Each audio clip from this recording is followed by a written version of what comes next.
Christine Jenkins was elected to the Grove City Athletic Hall of Fame in 2011, and I am proud to enshrine her into the class of 2020 as an inductee into the Chautauqua Sports Hall of Fame. Christine Carlson Jenkins. Well, Coach Gould, you are a hard one to follow, but I did play against him, and I think we won. All right, what an honor to be here tonight. After reading through the accomplishments of previous and fellow inductees, I am humbled to be among such a talented group of sports figures. My sincere gratitude to the Board of Directors and the nominating committee for selecting me to be a part of the class of 2020 Chautauqua Sports Hall of Fame. I want to thank my mom, Sharon Carlson, for nominating me, and also those who wrote letters of recommendation. Most importantly, I want to give honor and glory to God for the talents He gave me. Although my late father, Lee Carlson, never coached one of my teams, he was the most influential person in my sports career. I am so happy his siblings are here tonight to support me and represent him. Thanks to my siblings, Lee, Sherry, and Melissa, for coming. Your love and support throughout the years is a gift that keeps on giving. To my nephew, Nathaniel, thanks for making the trip. 3 special friends are also here. Rennie and Karen Lamar from my childhood church, and Karen Smallwood, my best friend from Virginia. My parents were my biggest supporters from Little League Baseball to college volleyball and basketball. They, along with my grandparents, Elton and Nita Swanson, attended nearly all my games. I especially like to recognize the men and women who gave of themselves unselfishly, my coaches. I played Little League Baseball for Gene Hewlings, Dan Courtine, and the late Mark Swanson. They not only taught us how to play, but how to have fun while playing.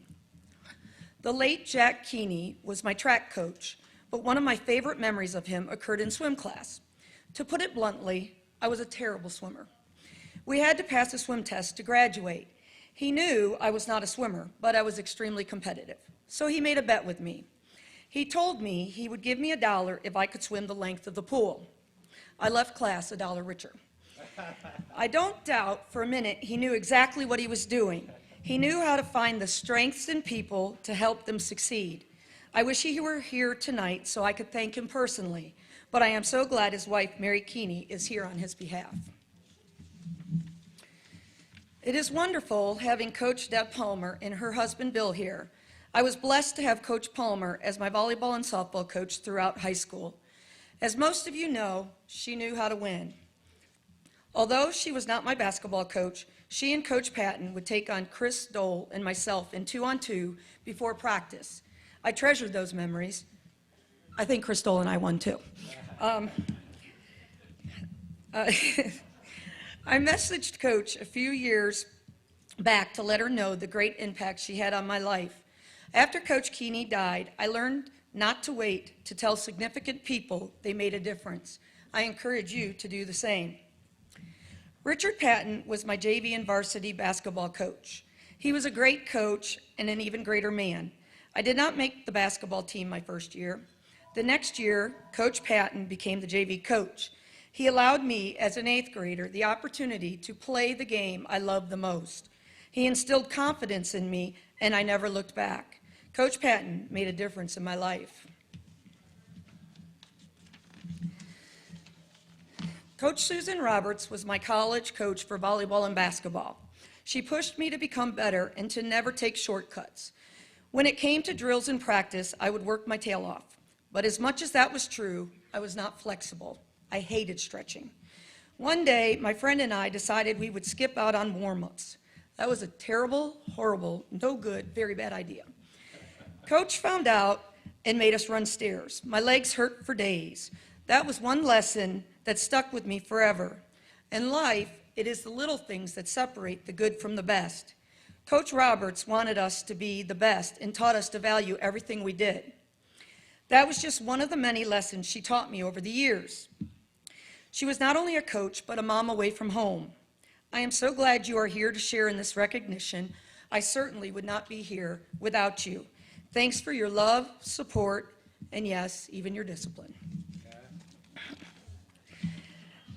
I would be remiss not to thank my wonderful teammates and even my opponents. They made me work harder, get stronger, last longer, and have more fun doing it than I could possibly imagine. One of my teammates from high school, Ann Schnars, is here tonight to celebrate her daughter Kylie's award. Congratulations to Kylie and the rest of the young athletes being honored. My husband Randy and I have been blessed to have 3 boys, Nicholas, Luke, and Ryan. I have loved watching them play sports, coaching them, and competing against them. Saturday, Luke qualified for Virginia State Wrestling Tournament. Ryan will be playing in the regional basketball tournament next week. Needless to say, my hoarse voice is from all the excitement. In conclusion, I give all honor and glory to God as I am inducted into the Chautauqua Sports Hall of Fame. I close with a favorite quote by Irma Bombeck.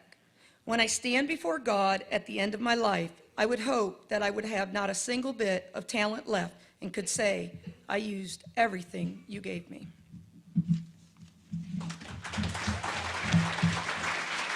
Very well done. Very, very well.